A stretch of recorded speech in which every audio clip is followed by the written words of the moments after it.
In the vast rolling plains of South Dakota, you can find the ghost town of Okaton.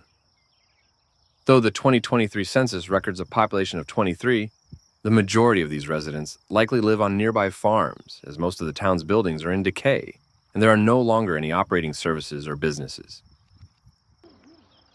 Okaton's heyday as a bustling railroad and farming community is long gone.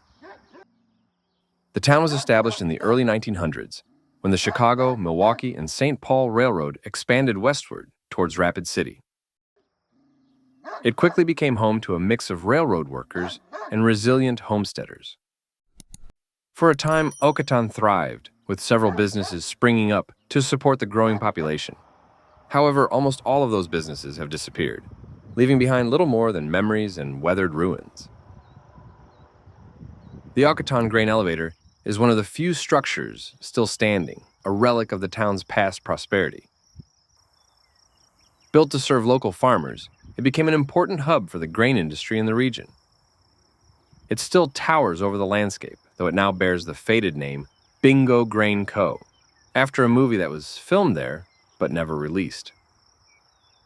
The elevator, like much of Okaton, is a piece of forgotten history, blending fiction and reality. As railroad construction progressed further west, many of the workers who once called Okaton home moved on, and the town's population began to decline.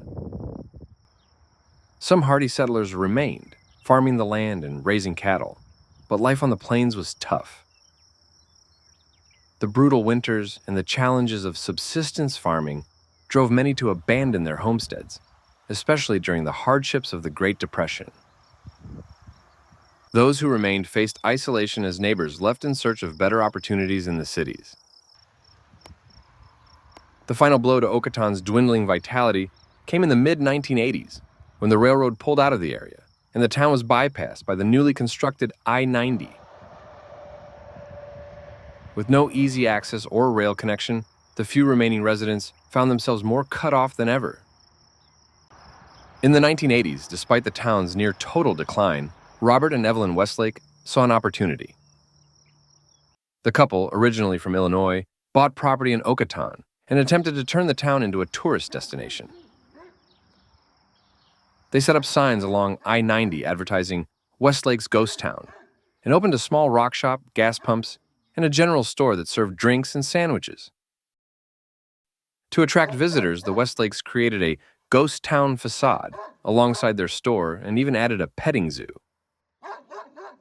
Their efforts paid off, and for a while, Okaton became a brief stop for curious travelers looking for a glimpse of the past. Sadly, the Westlakes have since passed away, and their tourist enterprise faded along with them. Their holdings were sold, the signs came down, and the ghost town facade is no longer accessible. The general store, once a focal point for visitors, now stands abandoned. The town's post office, a final vestige of its former community, closed in 2013. Yet, despite its decay, Okaton remains a fascinating stop for those interested in history and photography. Its crumbling buildings, homes, shacks, grain storage facilities, and the old schoolhouse are scattered across the landscape. Visitors today will find much of Okaton's charm in its derelict state. The large grain elevator, the dilapidated general store, and rusting farm equipment evoke a bygone era. However, it's important to remember that the town's buildings, though in disrepair, are privately owned and still used by the few remaining residents for various purposes. As such, visitors are asked to respect private property and not venture beyond public roads. Okaton, located just south of I-90 at exit 183 in south-central South Dakota, may no longer be the lively community it once was, but it continues to capture the imagination of those who pass through. The town stands as a quiet reminder of the challenges and resilience of life on the Great Plains, its history etched into the fading walls of its abandoned structures.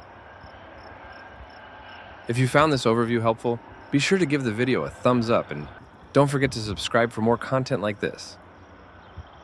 Stay informed and, as always, be kind to each other.